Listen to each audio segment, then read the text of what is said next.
मग आता ऑपरेशन करायचं आणि पेमेंटचं याचा हातात Yes. प्रॉब्लेम, बरोबर, हा. कारण की ऑपरेशनला बाहेर विचारलं तर 1.5 ते 2 लाख खर्च सांगितला. ओके. मग आता करायचं काय? मग तेव्हा परत माझी स्वामींची प्रार्थना चालू झाली. म्हणजे छोट्या छोट्या गोष्टीत स्वामींचं प्रार्थना आणि हे चालूच होतं, हा. कारण की एवढे वर्ष मला स्वामींनीच तारले. माझ्या बिझनेसमध्ये म्हणा किंवा माझ्या घरात म्हणा, माझ्या फॅमिलीला म्हणा, सगळ्याच ह्याच्यात. मागच्या 1-2 वर्षापूर्वी माझं खूप छान असं चाललेलं. एकदम बिझनेसमध्ये मी अचिव्हमेंट गाठलेली. ओके. आणि छोटा होता आधी, तो नंतर मोठा करायला गेले. म्हणजे मुद्रा लोन वगैरे सगळं काढून मस्त स्टुडिओ केलं. अच्छा. मोठं असं सलूनचं ओपनिंग वगैरे झालं. आणि काय माहिती नाही असं काय झालं, नजर लागली की काय म्हणतो आपण, बट ते खरं आहे. मी माझा अनुभव Yes, सांगते. yes. सगळेच म्हटले, "तू स्वतःचं घेतलेस का? तू स्वतःचं घेतलेस का?" म्हटले, "नाही रे, मीच आहे." बट हा. केले. मी सगळ्यांना असं वाटलं की नाही, हिने एवढं पैसे कमवले आणि स्वतःचं घेतलं वगैरे. ओके. मग ती नजर लागली की काय, परत एक 6-7 महिन्यात इतका बॅड पॅच झाला की त्या ओनरने मला अचानक सोडावं लागलं.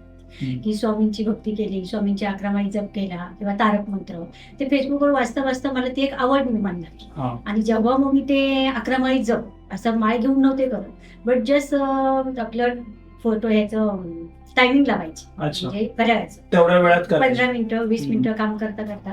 आणि मला छोटे छोटे अनुभव यायला लागले की 2-2 तास बसूनही कस्टमर येत नाही, ते नाही, पण मी 11 माळी जप करायची.